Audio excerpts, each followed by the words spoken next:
But in your opinion, how has it helped the Muslim community and Muslims at large?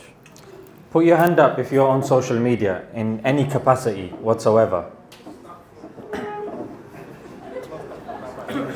Put your hand up if you're not on any social media whatsoever. There's not a single hand that I saw go up. Yeah? So everyone is on social media. But one thing that I think it's very clear, when it comes to the BBC, ITV, Channel 4, Channel 5, whoever it is, you won't see them fully representing Muslims and Islam. And let's be honest, why would they? Yeah, why would they? In fact, you'll see the odd token program with a brown guy in it, or BBC, they had a token black guy, Lenny Henry, and he used to joke about this as well. It's like, I'm the token black guy. After I'm done, then they'll allow another one. So Muslims, when you watch mainstream, you won't get the impression that the Muslims are very creative. They're not good at creating, performing, or whatever the case may be. However, via social media, we have definitely been able to get rid of that misconception. You know what I mean? Name some of the influencers that you know, very big influencers that have kept it halal, but also have amassed great followings. Thing is, the people that I know, they're known for something else and they just happen to have influence. I don't know, just an influence. Muslim. Okay. Yeah.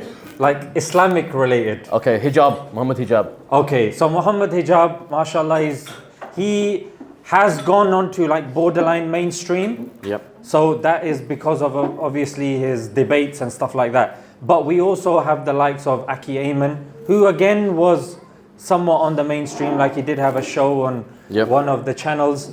But then you've got other brothers, that have done well, like Mufti Menk, just by speaking about Islam. Yeah, you've got Ali Dawah, just by speaking about Islam. You've got the Sunnah guy, Shuaib, just by talking about Islam in such a creative way on Instagram that he captures the viewers. You've got a Way of Life SQ. And then you've got, mashallah, others that have made shorts, made series. Umar Suleiman's done really well with his Ramadan series. So social media has definitely given us the opportunity to show our creative side. Yeah. So that's on that side. Of course, you can use social media to do haram as well. Just like a knife. Yeah, you can use it to cut an apple, or when London, you can use a knife to stab people, which, Londoners love doing. Why are you smiling, bro? I think it was that dopamine release when you said that. So when it comes to social media, just like anything else, you have to manage it yourself. You need that self-control, you need that discipline. And some parents, unfortunately and sadly, what they do is, no, ban kar do, rok do, stop it.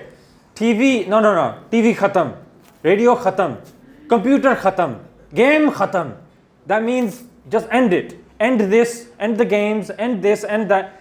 You can be balanced in that. You can tell your kids, you can tell the people in your homes, you know what, why don't you set time aside for family, for games, for social media, whatnot. Be disciplined with your time. That's where the talk should come down to. Discipline of the time.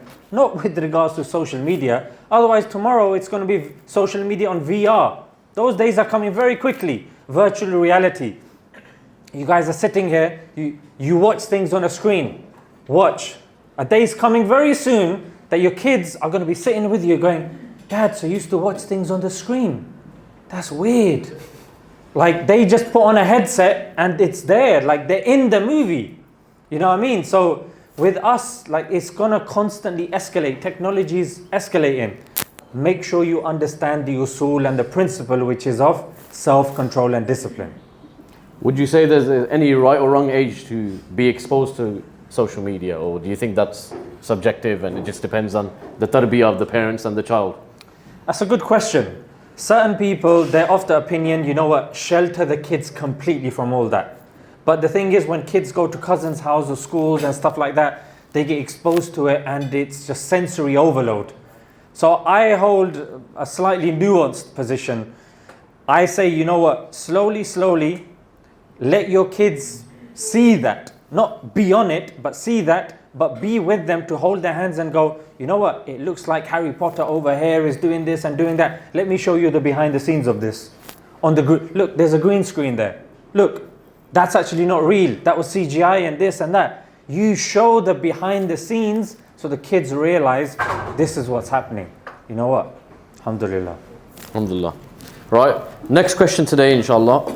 Zishan, you recently traveled to Italy and then I believe you went to Norway with some of the other brothers involved with the dawah. Yeah.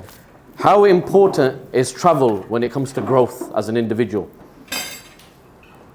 How many countries have you been to? I've lost count, bro. Really? Yeah. I think I'm looking up to you in this regard. Yeah, I'm trying to increase my count because there was a very good analogy that comes to my mind. When we're born, we get put in a box, the cot. Then we go to school in the school bus, which is a box. Then when we get to school, we're ticking boxes. The building itself is a box. Then eventually when we grow a bit older, we get in the car, which is a box. We go to work, which is another box. We're on the computer, which is a box. And then when we die, we're in a box. We're in a box.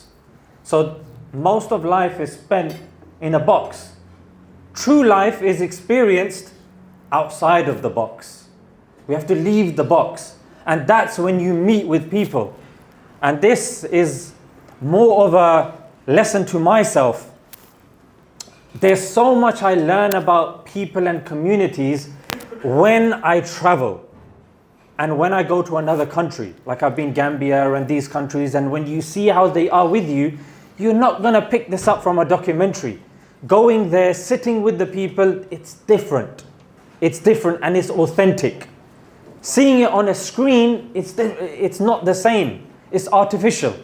So going there, and I can say that there's so many things that I've learned going to these countries, meeting the people that I can't learn from social media and these vlogs that have been edited and with the nice little track over it. No, you have to see these yourself, and for sure it broadens the mind.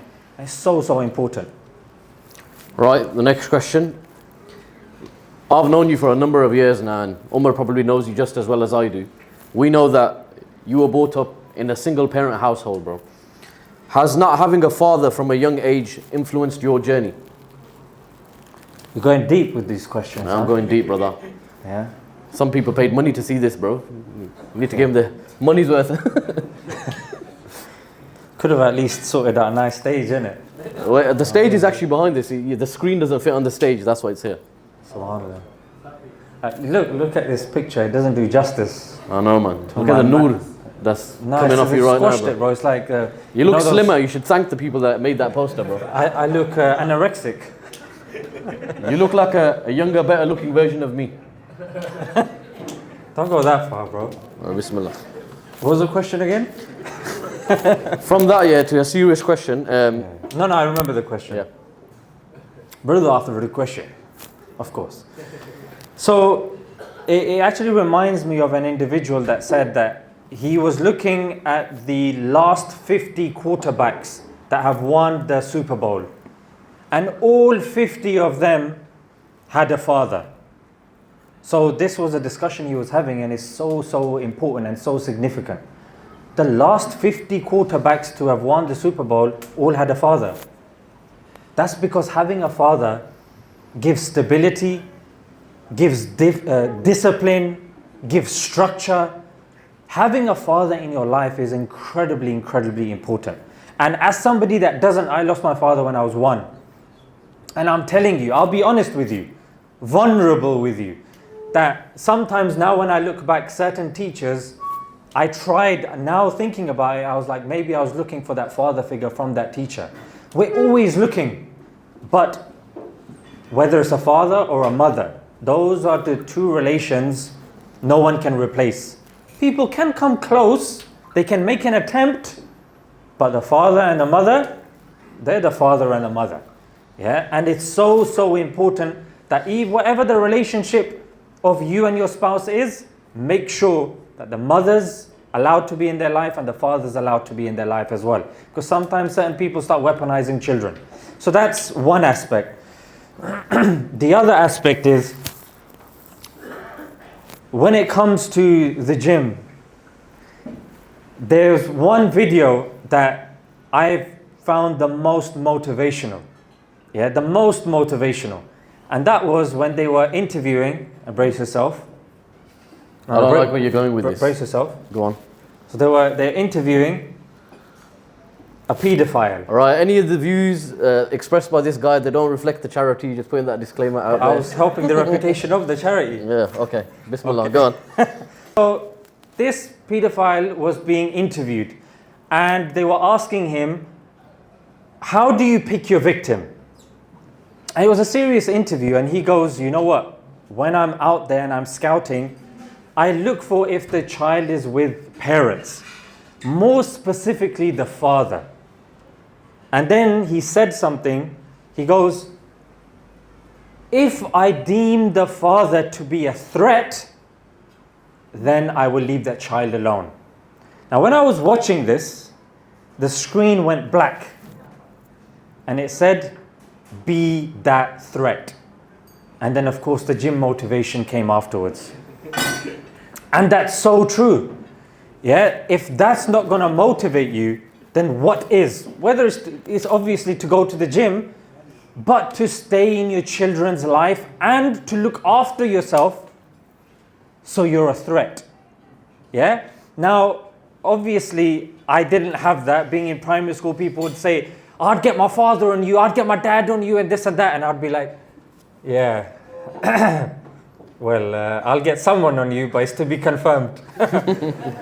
So, alhamdulillah, it is what it is. I had to fill in that gap the best way I could, but the very least I can do is be that father for my children. Yeah, that's what I can do, and that's how it is in life. You don't get everything in life. So, how has it been for me? Yeah, in that regard, it's been difficult, but I think when somebody that doesn't have a father talks about that to other people, it helps the other people that maybe do have a father or a mother that take them for granted. Because I had a friend who said, you know, you don't have a father, but I've got a father, but it feels like I don't have a father. So there's always ways that obviously we can grow and we can improve. Right, we're going to a slightly brighter note, inshallah. Zishan, I know obviously meeting me was one of the best moments of your life. But other than that, what would you say is one of your happiest moments? The question is flawed. Like the person asking the question. So you said, what's my happiest moment or moments? Moment. I think that's if you the had to problem. pinpoint it down to one. Yeah, I think that's the wrong way of living. When you're searching for that elusive, abstract moment of happiness, that's a problem. That's a big problem. That's why even Americans, they say the pursuit of happiness. It's always a pursuit. You never get there. And I'll demonstrate this with a small analogy. We go about our days looking up to 7 p.m. when I'm done with work. Or 5 p.m. if it's kids, like the end of school. We look forward to the end of the week, the weekend, so we can enjoy ourselves. If we're in the winter, as we are, we look forward to the summer. If we're in the summer, we're looking forward to the winter. We're always looking forward to the happiness in life. When are we actually experiencing this happiness? You know what I mean? We're always looking forward to that time, but it's just so elusive. So I say, find happiness in your day, in your moments. And even when I give this example, people laugh, but you can find it in the most smallest of things. It's there. You just coming out of the toilet. That it's a joy. It's a joy. You come out and that feeling that you feel, yes, something nasty has come out, but that feeling is a feeling of relief. Look how happy the brothers are, man. SubhanAllah. Seems to be everyone's favorite subject. Now you know when I say it, if the eyes go up like this, then you know they're thinking back to that moment. Yeah? And there's a reason why when we leave the toilet, we say, غُفْرَانَكَ Alhamdulillah alladhi adhaba anil adha wa afani. It's a relief. And there was an individual that was having toilet problems. They said, I envy these people that can go in the toilet and then leave and just be happy. Because there's all sorts of illnesses and this and that people have Stoma bags and things like that, yeah. God knows, whatever. Yeah. But sometimes, you know what it is? Enjoy your meal, guys. Make sure, yeah. It's just coming home. When you come home and just seeing your kid reading the Qaeda. Yeah, you're with, or just seeing your wife there making your favorite meal, or just seeing your mother smile at you. Look for happiness in these moments. Don't look for happiness in the distance, because you'll never find it. It'll never meet your criteria. Look for it in the moments, and then you'll realize that, you know what? I'm a happy person. Yeah? Try to be a happy person as opposed to looking for happy memories. Change your mindset. That's what I would say. MashaAllah. I can't believe we spoke about going to the toilet that much at a dinner, but khair. Moving on swiftly. They're going to have to go to the toilet after the dinner, especially if the dinner's not on point. No offense to the Umar. catering team or the catering team. Right. Do you have any advice to those individuals who blame religion for their shortcomings?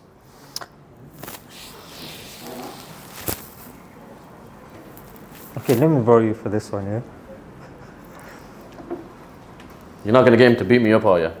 It depends. It depends. Right, just checking. So this is my brother Umar, yeah? So alhamdulillah, he's been kind twins? enough. Are you twins? Well, Yeah. if we're twins, then Allah Mubarak. something's gone wrong for one of us. Go on. He's got a 6-pack, I've got a 1-pack. I've got a family pack. So here's the thing. And I saw this on social media, and I wanted to present it to you guys. So we go to the same gym. I wouldn't have been able to tell that he goes to the gym, bro. Well, Gym King. We go to the same gym. We use the same weights. We go at the same time. We use the same car. We listen to the same thing that's playing in the gym. Yet he looks like this, and I look like this. Now, what happens now? Do I blame the gym? Is it the gym's fault? Do I blame the weights? Or it's the weights' fault? Do I blame the car? Do I blame the time that we're going? No, we don't. Yeah? Because the problem is with me. I'm here. I don't carry the gym around with me. The brother over here, mashallah, even outside, he's watching the gym videos. Even his attire, he's gym orientated. So similarly, rather than blaming the religion, carry the religion around with you. Yeah, carry it around like you carry around other things, like footballers, like certain people, they'll wear the attire or whatever the case may be. Carry it around with you. You finish salah, that salah should impact you when you're speaking to your mother. That salah, that zakat, that fasting should be with you when you are at work trying to hustle your next customer. That fear of Allah should be instilled within you. You carry that salah, that zakat with you when you are interacting with, say, non-Muslims on the street. Because obviously they read us, not the Quran and the Sunnah. Yeah? So that's what I would say for the people that blame Allah. No, because you have people that have following the same religion as you, but they have become the friends of Allah, whilst you are still lacking at this moment in time. So the issue is with you. And the sooner, well, you and I, and the sooner we realize this, the sooner we will become our versions of the Gym King. Can we get a round of applause for Umar, please? Talk about putting the poor guy on the spot, but hey. Right, last question today. There are some youngsters here, even though they have more facial hair than me. What advice would you give those entering the adult world? Can you be more specific, please? Generally becoming men. Oh, becoming men. Or women. Okay. But the men are not, you know what, I'm just going to leave that one there, yeah? Okay. So there was a villager, yeah?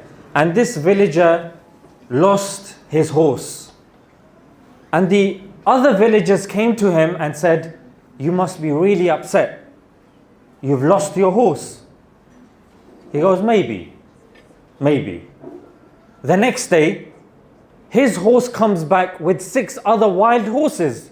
The villagers come to him and go, you must be elated, ecstatic. You've got more than you bargained for. He goes, maybe. Then the next day, his son jumps on one of these wild horses, trying to tame it, drops and breaks his leg. They go, you must be disappointed. Your son broke his leg. He goes, maybe. The next day, the army came to recruit his son to the army. And of course they couldn't because he had a broken leg. They go, you know what, this ended up being better for you because your son doesn't have to enlist, he gets to stay with you. And he goes, Maybe. Now normally here, you'd think that there is an end to that story. But the reason why this is so interesting is because he doesn't feel like he's got everything figured out. And that's how it is with life. Sometimes the problem that we're going through, we think that's the end. But no, ladies and gentlemen, that's the pixel. And Allah has the picture. That would be the biggest advice that I say, because we have, mashallah, a great mix of people. Some of you, maybe you've had big problems in the past. Maybe some of you sitting here are going through problems. Maybe some of you, mashallah, very young, no problems, and you're going to have them in the future. Understand and prepare for that rainy day by understanding that whatever happens in your life is not the end. Anything can happen. And trust in Allah. So when that problem happens and somebody comes to you and goes, you know what, you must be sad, you must be going through this, you must be going through that. Maybe. And that's what I would say. That bear this in mind, and inshallah it will save you from so much heartache. Because when you expect things to be rosy, because children, you're in a bubble. Nursery, bubble. Primary school, another bubble. Secondary school, another bubble. College bubbles, sixth form bubble, university bubble. Then when you go into the real world, then you realize, oh, this is not like the bubble I'm used to. So I would say, if you do have children or people younger than you, slowly get them used to this. I mean, what is a vaccine? A vaccine is when you take the disease, a very weak form of it, and get your body used to it. So when the disease actually comes to you, then you can combat it. So similarly with this concept as well, like show them the reality of this world, little by little, so they understand it's not all rainbows and butterflies. Not rainbows, yeah? And not butterflies. I'm just going to have to stop that there. Right, do you have any final parting words, bro, before we ask you to leave the stage? The stage, yeah, the velvet stage. I don't know. What do you think they need to hear? I don't know. I thought you might sing for them or something like that, but I guess you're the one that's a spoken word guy. No. It used to be. Anyway, Bismillah. Give me a couple of lines. No. Let's go. Bismillah. Couple of lines. No. As an ending. No. It's okay. You don't want to hear me do any spoken word, do you guys? We do. If he sings, can you do that? Yeah, actually, that's a fair deal. You sing something. You sing in the sheet, and I'll do some spoken word. I didn't hear. What did the brother say? I think he said something like, you're handsome and you get to do the spoken word or something like that. No, he didn't. So I can't hear what he's saying. I think there's a language barrier here. You guys had the opportunity. Right, guys, Jazakallah khair. Inshallah, I think Furqan's do some spoken word, bro. At least a couple of lines. Only if somebody gives £1,000 each. Okay. Is that brother Yusuf? Okay, alhamdulillah. Yeah, how are you, bro? Alhamdulillah, I'm good. How are you, brother? Alhamdulillah, lovely to see you. We'll talk inshallah properly. We haven't seen each other in such a long time, but that's a very good suggestion. The brothers, keep the donations coming in. Naveed's? Later, yeah? You've given your word, right? Why do they have to be in front of so many people, bro? Why do you have to always put me on the spot? It's the last day, isn't it? Subhanallah. London. Okay, then £1,000 too little then, bro. Right, you know what? If you really, really want some spoken word, yeah, then I'm going to do some spoken word on the subject that you spoke about earlier. And it might make a few people a little bit sad. Are you happy to hear it, yeah? Yes. You spoke about the importance of, having a father in your life. About 2 years ago, my father passed away. I used to do spoken word many years ago. Used to go to masajid and perform, but I just wrote one last piece. It was just dedicated to my father after he passed away, so I'll just perform that, inshallah. My beloved late father, you're so much more than a memory. The pain of your loss doesn't have a cure or remedy. I miss you so much, I pray I can carry on your legacy. But how do I fill your shoes when I can barely stand steadily?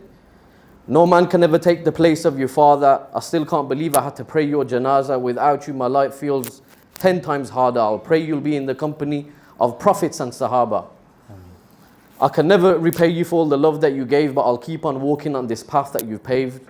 I find some comfort when I'm visiting your grave. I'm still scrolling through pictures that my sisters have saved.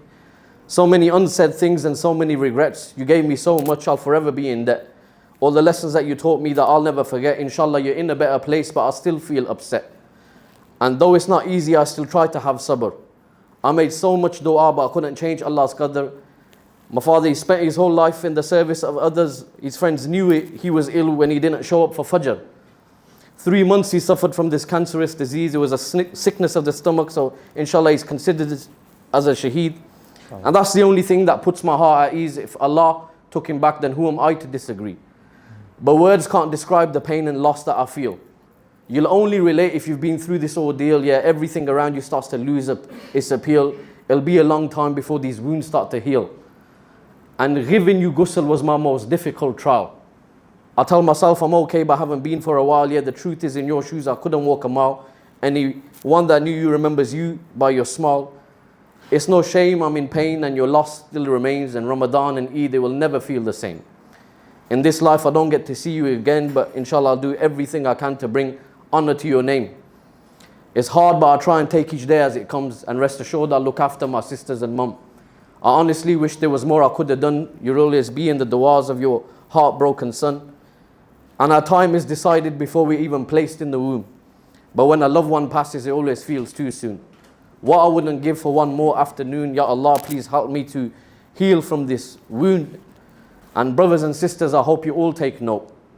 Cherish your parents. Life in this world is short. Sometimes you all need reminding. Kullu nafsin zaiqatul maut. Jazakallah khair. And that's the end of my segment. Jazakallah khair to Zishan. Zishan, obviously everybody knows his channel is Smile to Jannah, but he's actually got another channel that he's promoting at the moment. Well, he's not promoting, but he should be promoting Smile to Jannah Extra, inshallah. So do follow that, inshallah.